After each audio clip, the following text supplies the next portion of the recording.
chaque fois que nous faisons des propositions, on dit oui, on reviendra vers vous. On a l'impression que c'est pas la main n'est pas au ministère des Transports. Donc, concrètement, si elle n'est pas au ministère du Transport, elle est où?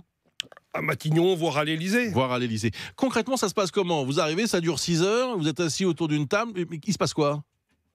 Mais vous discutez, vous négociez ou pas?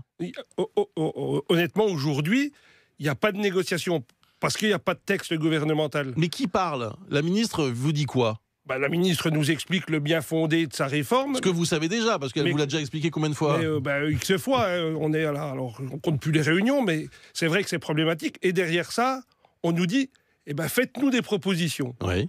Et il est quand même paradoxal qu'on soit obligé de faire des propositions, des amendements à des textes qu'on ne connaît pas. En clair, on a le sentiment que la ministre veut qu'on écrive le texte à sa place. Et c'est pas une négociation, ça. Est-ce que vous souhaitez l'ouverture de négociations réelles, j'allais dire officielles, peut-être même avec le Premier ministre? Mais je crois qu'il faudra, à un moment donné, s'interroger sur le fait qu'effectivement, et lui poser la question, puisque vous la recevez sur votre antenne, est-ce que Madame la ministre des Transports a la main sur cette négociation?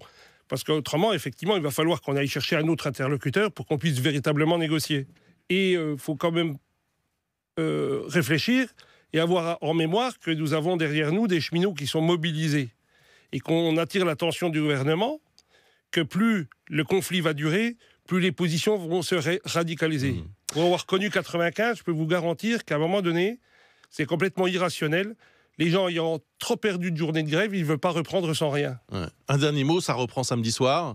Vous pensez que ça va être très suivi, là, dimanche et lundi? Je crois qu'on va être pour le moins sur une mobilisation aussi importante que la dernière fois, parce qu'il n'y a pas de raison que les cheminots se démobilisent sur le sujet.